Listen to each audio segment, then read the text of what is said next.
Nos pasamos los días inmersos en una especie de carrera de fondo. Una maratón, digamos. Exacto. Una maratón agotadora, buscando siempre ese gran propósito en la vida, intentando dejar algún tipo de legado, y por supuesto consumiendo noticias sin parar para sentir que somos ciudadanos informados. Ciudadanos conectados con el mundo. Eso es. Todo esto, en el fondo, buscando una validación constante de que se están haciendo las cosas bien. Pero, y aquí viene la gran pregunta que vertebra nuestra exploración de hoy. ¿Y si resulta que esa búsqueda obsesiva de un sentido de vida o esa necesidad imperiosa de estar siempre al día son en realidad la gran estafa de nuestra era? Es que es una premisa que da vértigo, sobre todo porque choca frontalmente con absolutamente todo lo que se enseña desde la infancia. Ya, desde el colegio prácticamente. Claro, hoy nos sumergimos en un documento muy inusual, titulado El Manifiesto del Bienestar, Placer Estar Bien, el retorno al yo sensible. Y bueno, hay que advertir desde ya que no estamos ante la típica guía para optimizar el tiempo. Desde luego que no. Nada de trucos de productividad. Para nada. Ni es un manual de autoayuda para rendir más en la oficina. Más bien es una propuesta de revolución íntima. La idea central es que se debe abandonar esa validación externa y silenciar el ruido contemporáneo para volver a algo mucho más primario. A la experiencia sensorial pura. Efectivamente, es un replanteamiento radical sobre cómo se mide el éxito de una vida humana. Es interesantísimo. Para arrancar, me gustaría poner sobre la mesa el punto de partida de esta filosofía. Vivimos en una sociedad que parece exigir constantemente que la vida sea una especie de novela épica o un currículum intachable. Todo tiene que tener un significado profundo. Claro, si se viaja tiene que ser una experiencia transformadora, si se trabaja tiene que ser para cambiar el mundo o para dejar huella.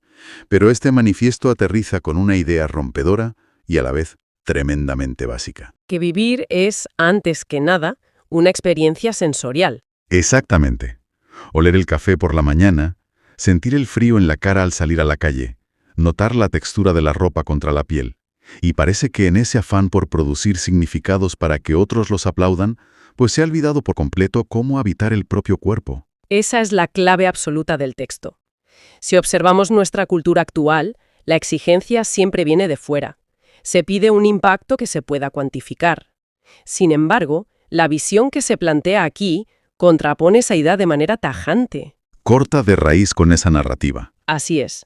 Desde esta perspectiva, una vida lograda no tiene absolutamente nada que ver con el impacto que se deja en los demás.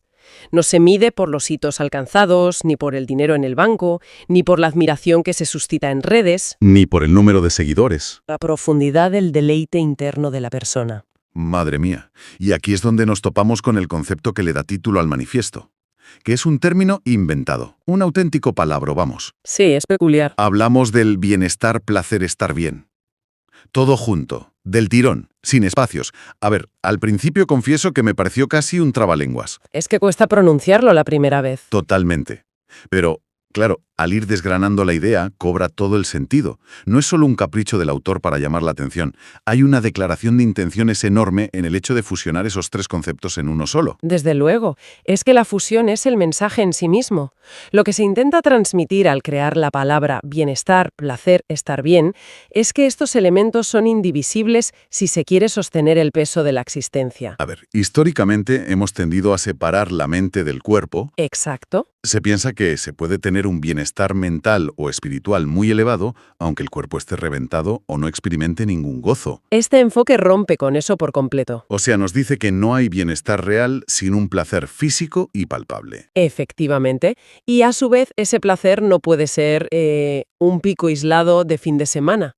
Tiene que estar sostenido por un estado de estar bien que sea continuo. Al unirlos, se crea una brújula vital, la única entidad que, según esta visión, debería gobernar las decisiones diarias. Es decir, invita a dejar de engañarse pensando que uno está bien sobre el papel. Claro, el típico tengo buen trabajo, tengo reconocimiento, debería estar feliz. Eso es.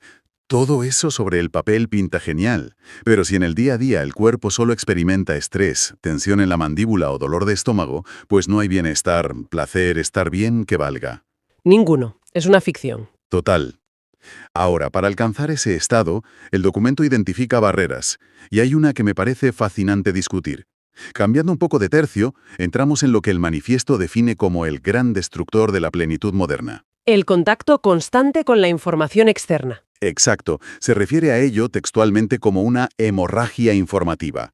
Y lo cataloga, atención a esto, como el gran parásito del placer. El gran parásito. Es una imagen fortísima. Y fíjate en cómo funciona esta dinámica en la práctica. Esta hiperconectividad a la que se está sometido hoy en día, ese flujo incesante de noticias, las tendencias, las opiniones hiperpolarizadas sobre temas que ni siquiera afectan directamente. Que ocurren a miles de kilómetros. Claro, pues todo eso actúa fragmentando la atención.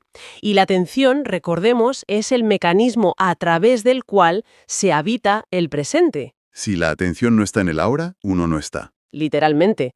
Cuando la mente está perpetuamente secuestrada procesando datos del exterior, la persona se ausenta de su propia vida. La postura que se defiende aquí es muy firme. Toda esa avalancha de información externa no hace a nadie más sabio. No es conocimiento. En su inmensa mayoría no lo es. Es simple ruido que genera una ansiedad de fondo casi indetectable, precisamente por lo acostumbrados que estamos a vivir con ella. Para quienes nos escuchan, creo que hay un ejemplo cotidiano que ilustra esto a la perfección y que conecta con esa idea de no habitar el propio cuerpo. Imaginemos una situación que casi todo el mundo ha vivido alguna vez. Alguien está en la cama a las 2 de la mañana. Un clásico moderno. Un clásico, sí. Físicamente, esa persona se encuentra en el entorno más seguro, cálido y cómodo posible. Su cuerpo debería estar experimentando un confort absoluto bajo las sábanas, pero tiene el teléfono móvil en la mano. Y empieza el famoso doom scrolling. Exactamente. Está haciendo doom scrolling, consumiendo imágenes de una crisis geopolítica al otro lado del planeta o viendo el escaparate filtrado de la vida perfecta de un desconocido en redes. Mientras sus ojos absorben eso, el sistema nervioso central entra en alerta máxima. Empieza a segregar cortisol a mares. Dispara cortisol como si el peligro estuviera físicamente en esa misma habitación. El cuerpo está a salvo, pero se le está sometiendo a un estado de amenaza ficticia constante. Hay una frase en el análisis que me parece demoledor al respecto. Cito: «El exceso de información es la muerte de la introspección y el ayuno del placer». El ayuno del placer. Es un concepto muy, muy agudo. Al obligar a la mente a consumir compulsivamente realidades ajenas, se está matando de hambre la propia capacidad para sentir gozo en el aquí y el ahora. Es como si nos desconectáramos de los sentidos. ¿Totalmente? Esa ansiedad que mencionabas con el ejemplo del móvil de madrugada funciona como una interferencia. Es como el ruido blanco de una radio que está mal sintonizada. Te impide conectar con las sensaciones físicas que se deberían estar disfrutando en ese instante. El tacto de las sábanas, el silencio. El silencio de la noche, la temperatura agradable de la habitación, es un secuestro en toda regla del recurso más valioso que tiene el ser humano, su capacidad de sentir. Ya. Pero, a ver, aquí me surge una duda razonable, y creo que es importante hacer un poco de abogado del diablo en este análisis. Claro, adelante, se vive en sociedad. Se supone que el deber de un buen ciudadano es estar informado, saber qué ocurre en el mundo, tener empatía por las tragedias globales. ¿Acaso este planteamiento no aboga por una especie de ignorancia voluntaria? Pues es una fricción inevitable cuando nos enfrentamos a esta filosofía. El manifiesto no niega que ocurran cosas terribles en el mundo, para nada, pero sí cuestiona la utilidad real de esa exposición constante para el individuo promedio. Vale, cuestiona el para qué. Exacto. Desde su perspectiva, consumir dolor ajeno en una pantalla no cambia en absoluto la realidad de ese dolor, pero sí destruye el propio presente. Nos plantea hasta qué punto ese deber cívico de estar siempre informados no es más que una cadena. Una cadena autoimpuesta. Eso es, una cadena que en última instancia solo sirve para mantener a la población en un estado de neurosis colectiva. Si la información no se traduce en una acción directa y útil, y solo sirve para erosionar el bienestar, placer, estar bien, el texto la descarta por completo. Es duro, pero tiene una lógica interna aplastante. Vale, entiendo el punto. Si la información es el ruido que aleja del presente, pasemos a lo que supuestamente debería dar dirección, pero que aquí recibe el ataque más frontal de todo el documento. Entramos en terreno pantanoso. Ya lo creo. Llegamos al que sin duda es el concepto más radical del manifiesto. Y preparémonos, porque esto dinamita décadas de discursos motivacionales. El texto califica la búsqueda de un propósito vital, de una vocación o de trascendencia como, atención, la gran estafa de la modernidad. Así de contundente. Y es muy normal que genere un rechazo inicial enorme, porque toda la estructura cultural, desde el colegio hasta la edad de jubilación, está montada sobre la premisa de que se debe encontrar un propósito. Es el gran mantra de nuestro siglo. Encuentra tu porqué. Exacto. Pero analicemos la lógica que hay detrás de esta crítica.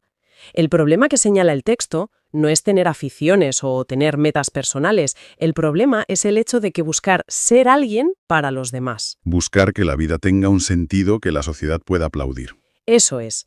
Esa búsqueda provoca un desplazamiento peligrosísimo. Un desplazamiento del yo hacia lo externo. Efectivamente. Cuando la existencia orbita en torno a lo que se va a lograr para el mundo, o para la empresa, o para la historia, uno deja de pertenecerse a sí mismo.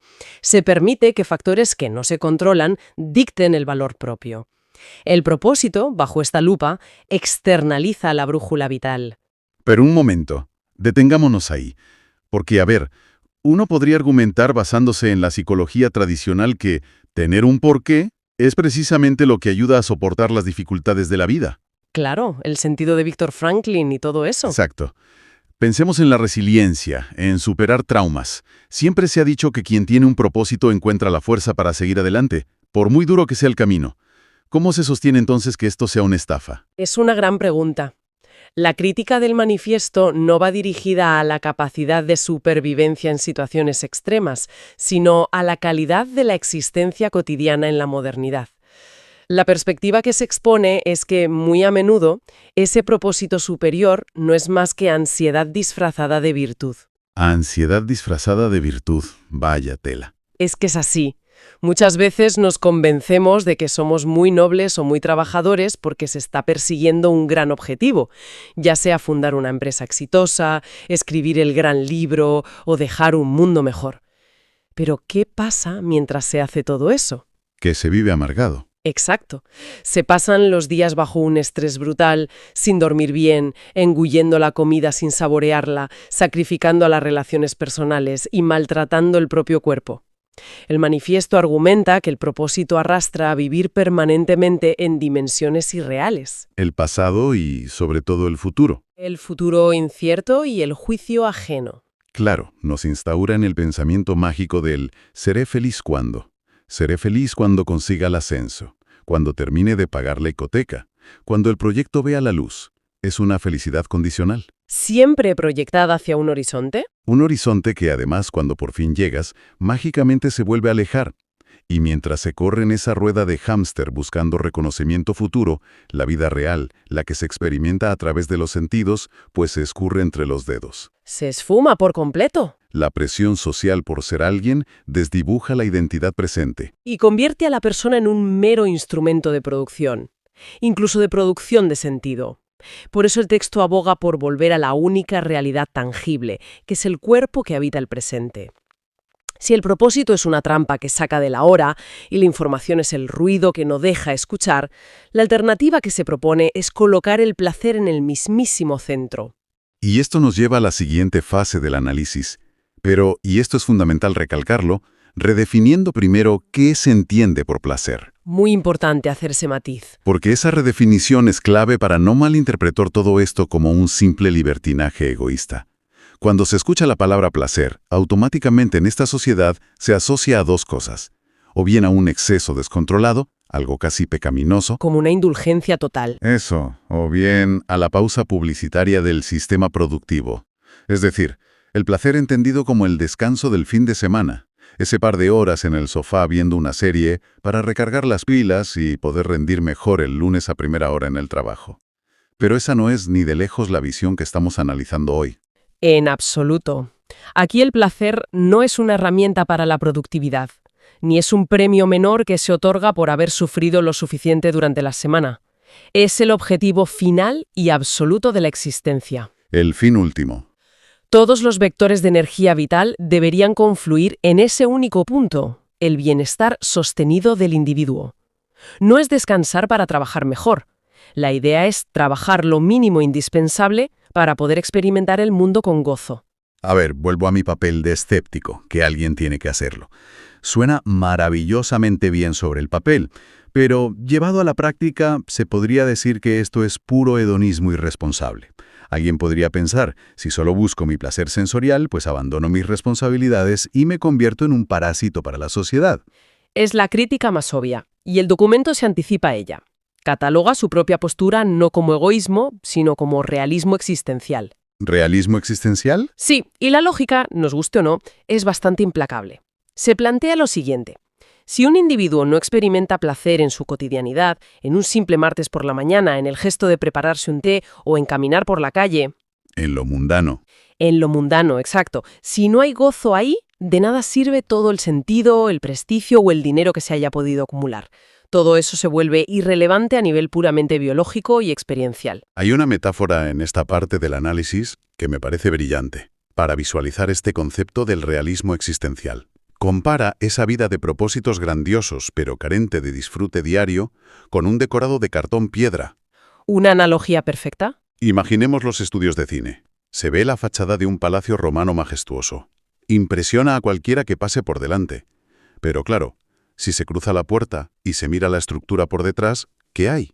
Solo hay unos cuantos listones de madera de pino aguantando un muro hueco. Solo puntales y polvo. Exacto. No hay habitaciones, no hay suelo, no se puede habitar en absoluto. Si falta el deleite interno diario, la vida es ese decorado.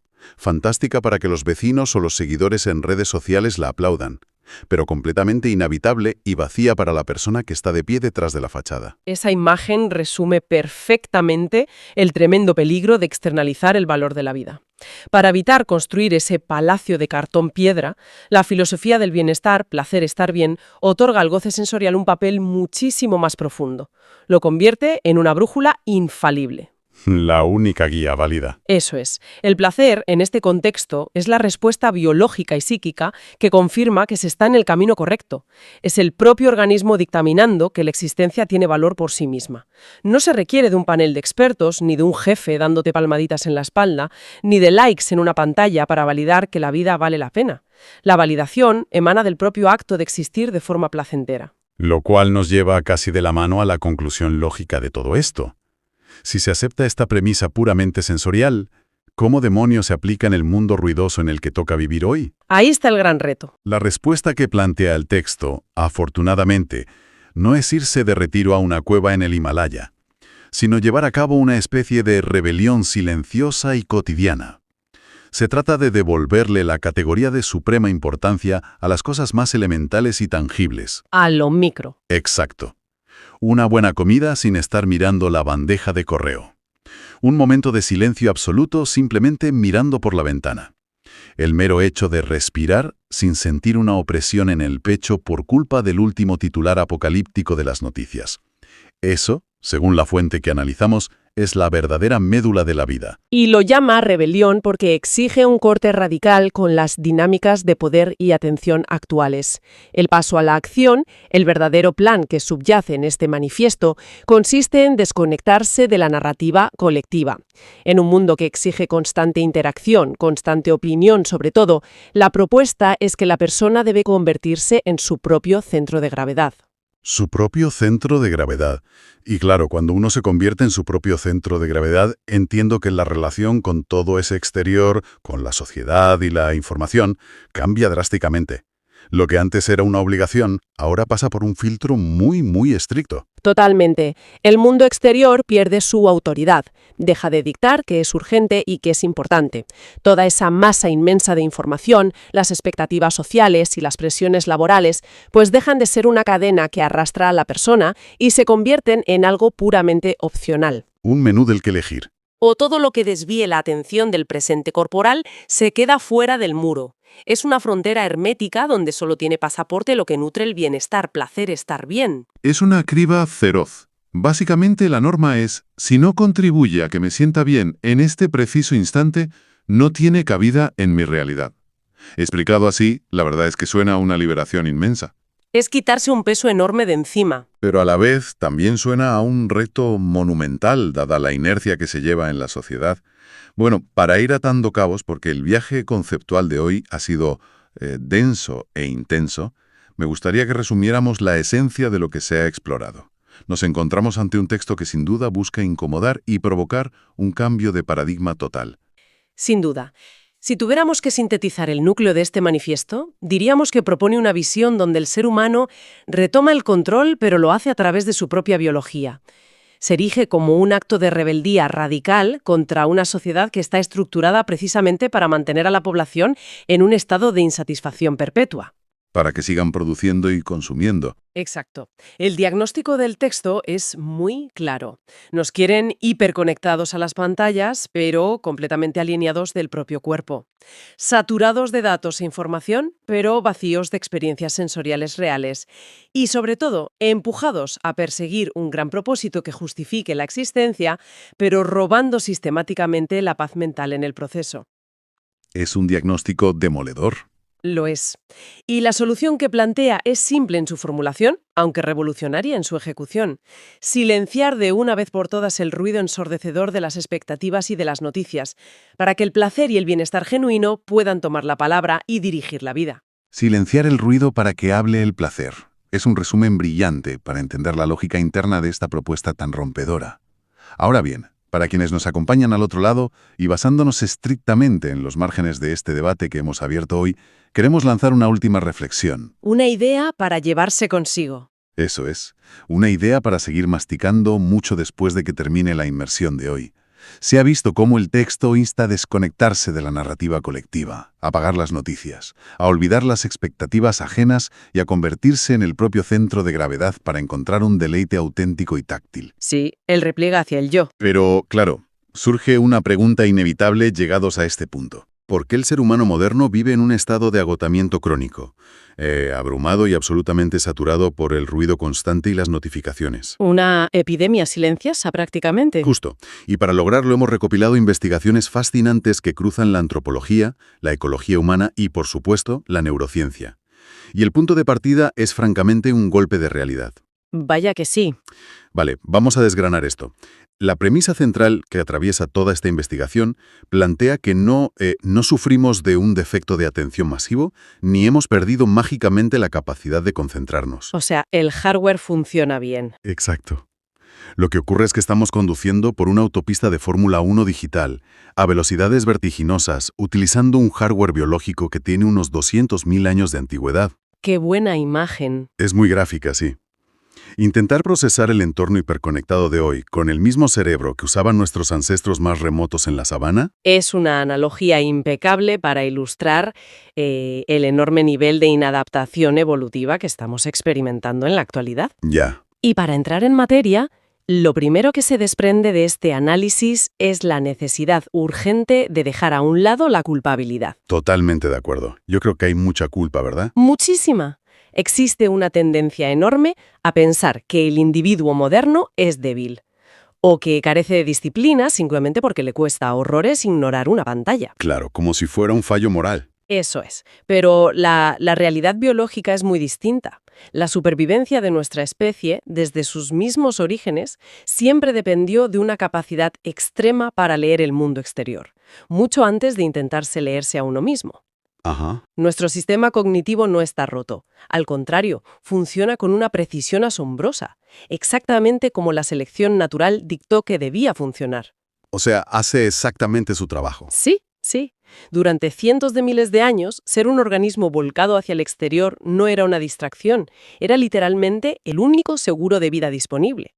Fíjate que hay un dato que me ha dejado pensando y que pone todo esto en perspectiva. A ver. Hablamos de que el ser humano fue cazador-recolector durante el 99% de su historia. Una locura de tiempo. Un porcentaje abrumador, sí, pero la gran duda es cómo se traduce exactamente esa inmensa herencia prehistórica en la forma en que el cerebro procesa el mundo hoy en día.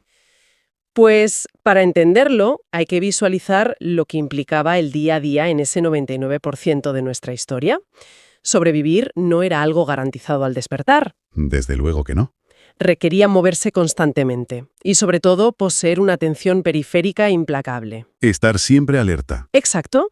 Implicaba interpretar la más mínima huella en la Tierra, analizar cambios sutiles en la dirección del viento para anticipar una tormenta. O detectar un depredador. Justo. El patrón de colores de un depredador camuflado en la maleza. El cerebro desarrolló una atención exógena. Atención exógena. Sí. Es decir, una atención capturada automáticamente por estímulos externos. Y esto no era opcional, Era un mecanismo de vida o muerte. Claro, o prestas atención o te comen. Así de simple. Y a nivel neurocientífico, esto dejó una huella imborrable. Por ejemplo, el sistema dopaminérgico evolucionó para premiarnos ante la novedad. Ah, la famosa dopamina. Esa misma. En el Pleistoceno, encontrar un estímulo visual nuevo podía significar descubrir una fuente de agua o frutos silvestres no explotados. La dopamina nos daba ese empujón de energía para ir a investigar. Ya veo. Paralelamente, la amígdala, que es nuestro centro de procesamiento emocional, se calibró para reaccionar con una fuerza tremenda ante cualquier señal brusca o inesperada. Porque solía ser sinónimo de peligro, supongo. Exactamente. Y mira, lo fascinante de esto es una reflexión literal que hacen las fuentes. Dicen que nuestro cerebro es un producto del paisaje. Un producto del paisaje. Eso es. Toda nuestra arquitectura mental se esculpió porque la naturaleza exigía una vigilancia inquebrantable. Es una forma muy poética de ver la neurobiología, la verdad. Pero fíjate que cuando la antropología habla de paisaje o de entorno, no se queda solo en los árboles, el clima o los leones de la sabana. Claro, hay más. Entra en juego otro factor de supervivencia que me parece vital, el entorno social, la tribu. Fundamental. Entiendo que descifrar las dinámicas del grupo era igual de crítico que huir de un depredador, ¿verdad? Absolutamente. El entorno social era a todos los efectos tan letal o tan salvador como el entorno físico. La cognición social ocupa un porcentaje altísimo de nuestra capacidad cerebral precisamente por eso. O sea, solos no éramos nada. Nada de nada. Un ser humano aislado en la prehistoria era un ser humano muerto Madre mía, del grupo. tiene sentido. Por lo tanto, el cerebro tuvo que desarrollar un radar finísimo para las alianzas, la reputación y para leer constantemente las emociones en los rostros de los demás. Claro, tenías que saber si le caías bien al líder. Exacto. Saber si estabas a punto de ser expulsado de la tribu activaba exactamente la misma alarma de terror en la amígdala que ver a un depredador acechando. Tela. Y aquí es donde la cosa se pone realmente interesante. A ver. Porque aquí la antropología choca de frente con la era digital. Si ese radar social hipersensible sigue activo hoy en día, ¿qué pasa cuando lo exponemos a las redes sociales? Pues que explota, básicamente. Claro, porque el contraste entre las tribus ancestrales y las plataformas modernas debe generar un cortocircuito enorme en el cerebro. Genera lo que podríamos llamar un espejismo digital continuo. Existe un problema de diseño ineludible en nuestra biología. Cuéntame. El cerebro humano evolucionó para gestionar grupos sociales que rondaban las 150 personas. El famoso número de Dunbar. Ese mismo. El cerebro no tiene la capacidad innata para distinguir entre las dinámicas vitales de esa pequeña tribu y una comunidad digital formada por millones de usuarios anónimos. Millones. Para ilustrarlo, es como si el sistema de alarmas de una vivienda estuviera configurado con sensores hipersensibles para detectar cualquier intruso en un bosque aislado. Vale, me lo imagino. Y de repente instalas esa misma casa en medio de la Gran Vía de Madrid en hora punta. Madre mía, la locura. La alarma va a sonar a un volumen ensordecedor con cada peatón que pase rozando la puerta. El sistema colapsa por sobresaturación. Esa analogía de la alarma en plena Gran Vía explica muchísimas cosas, la verdad. Sí, lo deja muy claro. Es muy fácil notar cómo, al abrir una red social, el cuerpo reacciona físicamente ante historias dramáticas de personas que viven a 10.000 kilómetros de distancia. O que ni siquiera conoces. Exacto. O cómo se siente una urgencia irracional por participar en debates sobre celebridades. El cerebro está utilizando el viejo software de cohesión grupal. Totalmente. Invertimos energía de supervivencia y desgaste emocional en estímulos que en el fondo no tienen el más mínimo impacto real en nuestra supervivencia física. Ni en nuestra vida diaria, vamos. Nada de nada. Precisamente. Y eso nos lleva a uno de los contrastes antropológicos más reveladores de toda esta investigación. ¿Cuál es? La diferencia abismal entre la calidad y la cantidad de la información. El paisaje en el que se moldeó nuestro cerebro era un entorno sumamente rico en señales vitales, pero extremadamente pobre en volumen.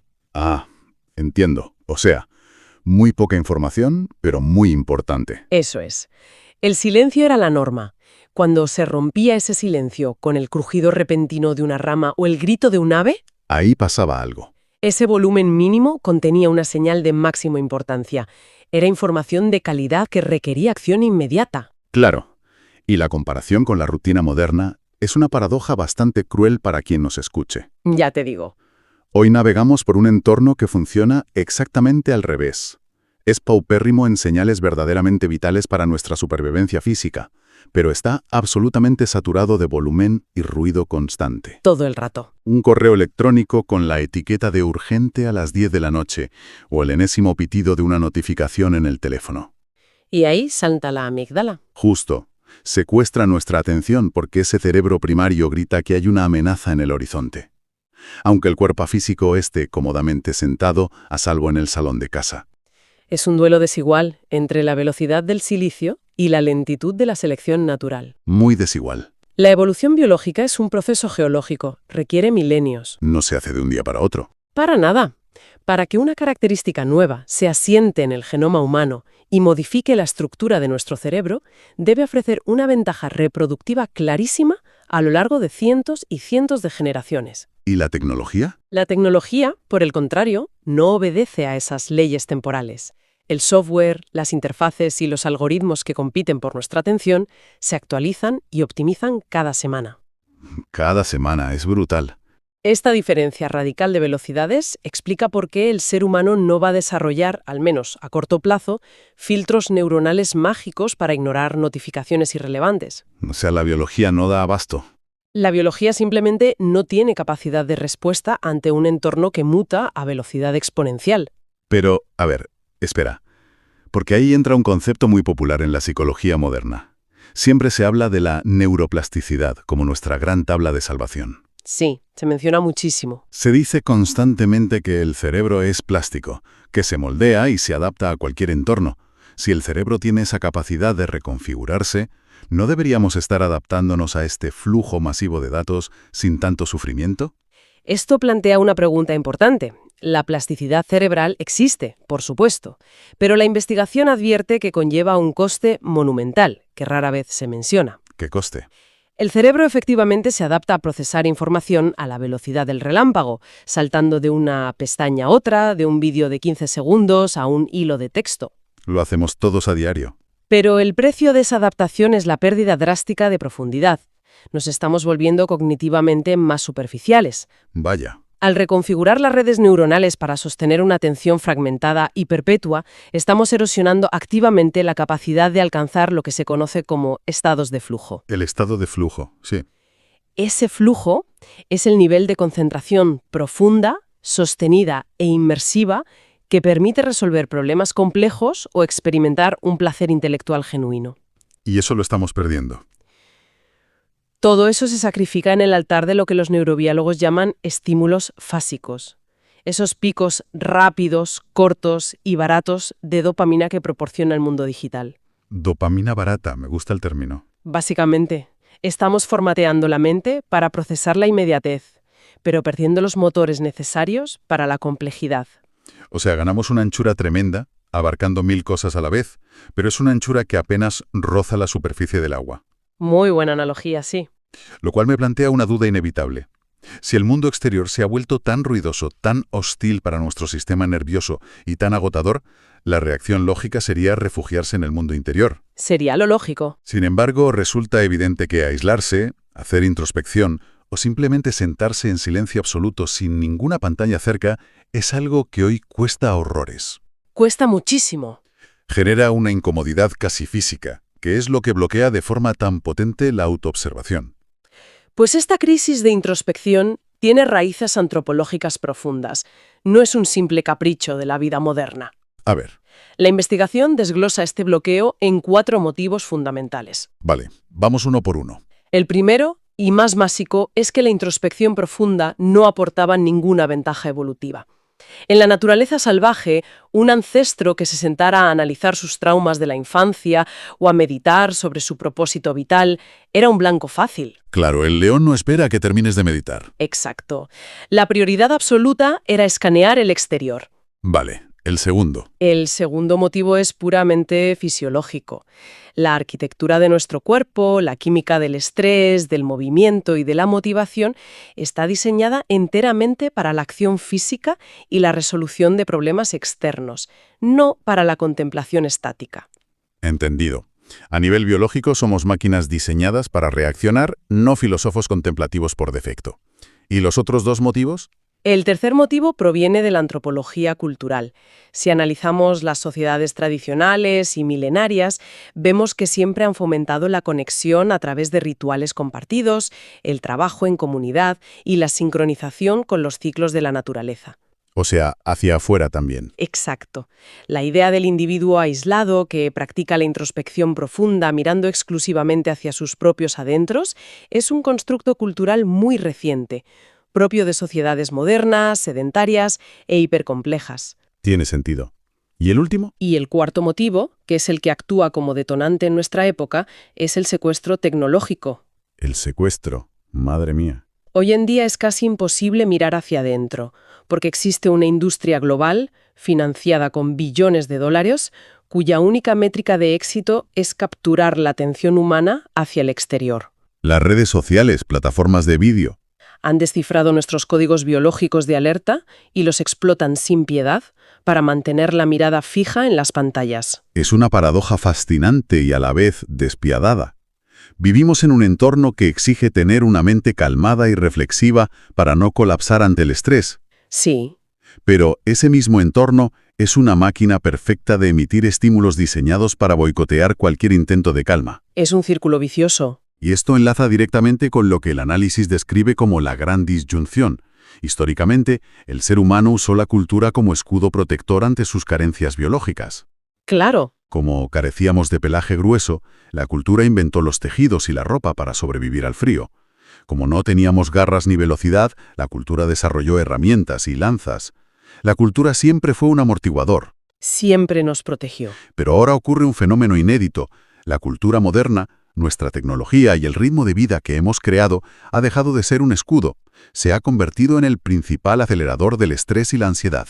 Es un cambio de paradigma total. Si las defensas biológicas no nos sirven y la cultura nos empuja al límite, ¿qué escenarios o pronósticos se barajan para las próximas décadas? Pues si conectamos esto con la perspectiva general, el horizonte que proyectan los expertos a 50 o 100 años vista plantea una bifurcación que transformará la esencia misma de lo que significa ser humano. Suena intenso. Lo es. Asumiendo que la evolución natural no llegará a tiempo para salvarnos del colapso atencional, el primer camino explora la biotecnología como un parche evolutivo forzado. Un parche biotecnológico. Sí, aquí entran en juego las interfaces cerebro-computadora, conocidas como BCI por sus siglas en inglés. Vale, los famosos chips neuronales. Exacto. La previsión es que las pantallas táctiles y los teclados, que son cuellos de botella para la transferencia de información, terminan desapareciendo. La tecnología se integraría directamente en el tejido neuronal. Tela. Imagina pensar en un concepto y que la información, los datos o la respuesta aparezcan decodificados directamente en tu córtex visual, eliminando la barrera física entre el dispositivo y el pensamiento. La idea de estar literalmente integrados en la red a nivel neuronal es asombrosa, no te lo voy a negar. Es ciencia ficción hecha realidad. Sí, aunque no deja de provocar cierto vértigo pensar en las implicaciones sobre la propia identidad y la privacidad del pensamiento. Pero bueno, ¿cuál es la alternativa o el complemento a esta integración tecnológica pura? El otro gran pilar de esta adaptación artificial es la farmacología de la atención masiva. Pastillas. Básicamente, se prevé un uso generalizado de los llamados nootrópicos. Para entender este concepto de forma sencilla, un nootrópico actúa como si le inyectáramos óxido nitroso al motor del cerebro. Madre mía, para ir a toda velocidad. Son compuestos químicos de alto rendimiento diseñados específicamente para alterar y forzar el estado de alerta, la memoria y la resistencia mental. Para aguantar el ritmo, claro. Permitiendo soportar ritmos de procesamiento de datos y jornadas laborales que, bajo parámetros biológicos normales, causarían agotamiento extremo en cuestión de semanas. O sea, dopar al cerebro para que rinda al nivel de las máquinas. Esa es la idea.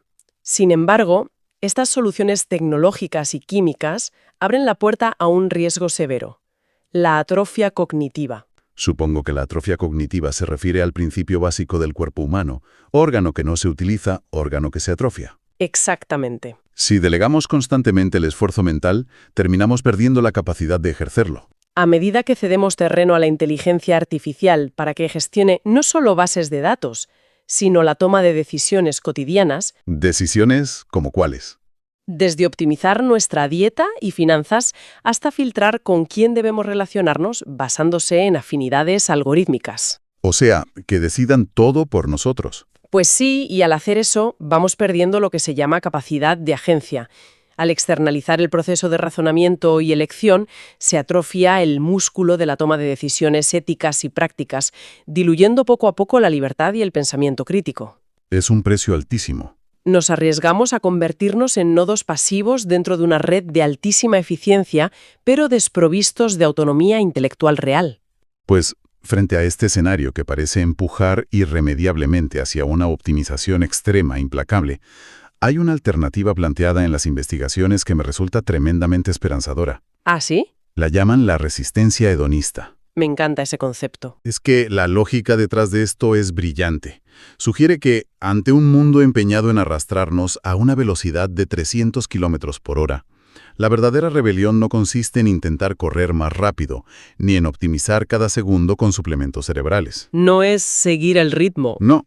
La rebelión consiste en comprender que el placer humano auténtico, el que de verdad nutre nuestro hardware de cazador-recolector, solo puede experimentarse a 20 kilómetros por hora. A 20 kilómetros por hora. Sí, es una defensa férrea de la lentitud como postura vital. Es un concepto fascinante porque reposiciona por completo la idea del placer.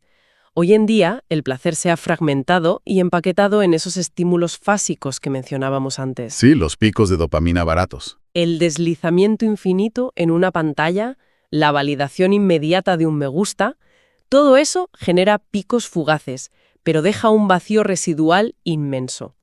La resistencia hedonista propone buscar activamente el contraste analógico.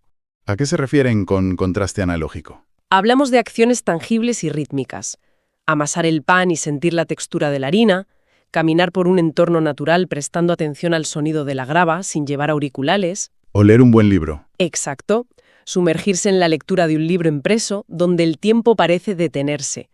Y lo más revelador de este análisis es la predicción sobre el estatus social. Eso me dejó muy sorprendido. Es que afirman que el verdadero lujo del futuro, el indicador definitivo de salud mental y de posición, no tendrá nada que ver con poseer el dispositivo más rápido o estar hiperconectado. Entonces, ¿cuál será ese lujo? El nuevo lujo será la capacidad de desconexión radical, ser dueño absoluto e incuestionable de la propia atención. Una reivindicación del derecho a no estar disponible. Me parece fantástico. Entonces, ¿qué significa todo esto? Es la gran pregunta. Si intentamos sintetizar este profundo viaje a través de la antropología evolutiva y la realidad hiperconectada, yo diría que la conclusión parece clara. Somos la primera generación de seres humanos en toda la historia a la que se le exige gestionar de forma absolutamente consciente su propia obsolescencia biológica. Así es. Hemos creado un entorno tecnológico tan deslumbrante y rápido que nuestra propia fisiología ancestral se ha quedado atrás. Y ahora nos toca vivir en ese limbo de inadaptación intentando no ser devorados por nuestras propias herramientas. Esa es la esencia del dilema contemporáneo. El gran reto no pasa por intentar reescribir nuestra naturaleza biológica de la noche a la mañana. Sería imposible. Sino por comprender las limitaciones inherentes a nuestro diseño. No se le puede exigir a un cerebro modelado para la supervivencia en la sabana que procese información a la velocidad de la fibra óptica sin sufrir daños colaterales. Claro que no. El desafío a futuro es exigir, tanto a nivel individual como estructural, que la tecnología empiece a operar como un freno estratégico. Un freno, en lugar de un acelerador. Que las herramientas asuman verdaderamente la carga de trabajo repetitivo para liberar tiempo despejado y de calidad, destinado a la presencia física, al descanso profundo y a esos placeres analógicos de 20 kilómetros por hora. Qué necesario suene. En lugar de permitir que la innovación siga actuando como un acelerador implacable que consume cada rincón de la vigilia. Totalmente. En cierto modo estamos transitando la prehistoria de una nueva forma de humanidad. Y recae sobre esta generación la responsabilidad de recordar y preservar cómo se siente el calor del sol en la cara, en absoluto silencio, sin la interferencia de ninguna pantalla vibrando en el bolsillo. Es una responsabilidad inmensa ser el puente entre el mundo analógico que se desvanece y la integración tecnológica total que se avecina. Desde luego. Y para cerrar esta inmersión a fondo, para quien nos escuche en casa, hay una última idea que surge de los textos, pero que invita a una reflexión que va mucho más allá. Cierto. Se habla del inminente desarrollo de la tecnología empática. Sistemas invisibles, integrados en la estructura misma de nuestras viviendas, que estarán equipados con sensores biométricos capaces de leer las constantes vitales. como la frecuencia cardíaca o los niveles de cortisol. Exacto. Y todo sin que nadie se dé cuenta. Si este sistema inteligente detecta un pico de estrés tras un día difícil, la casa automáticamente bajará la intensidad de las luces, ajustará la temperatura y emitirá frecuencias sonoras para inducir la relajación. Todo de manera predictiva y automática. Suena como el pináculo del confort moderno, sí. Pero la pregunta que queda en el aire para la reflexión profunda es la siguiente. Si el ser humano llega a externalizar por completo la regulación de sus propias emociones, delegando esa tarea íntima a los algoritmos invisibles de su entorno, ¿llegará el día en que nuestra especie olvide por completo cómo calmarse a sí misma de forma natural? Da que pensar. Y si eso ocurre, significará la pérdida del último y más sagrado refugio de nuestra independencia emocional. Ahí queda eso, para pensarlo. Hasta la próxima.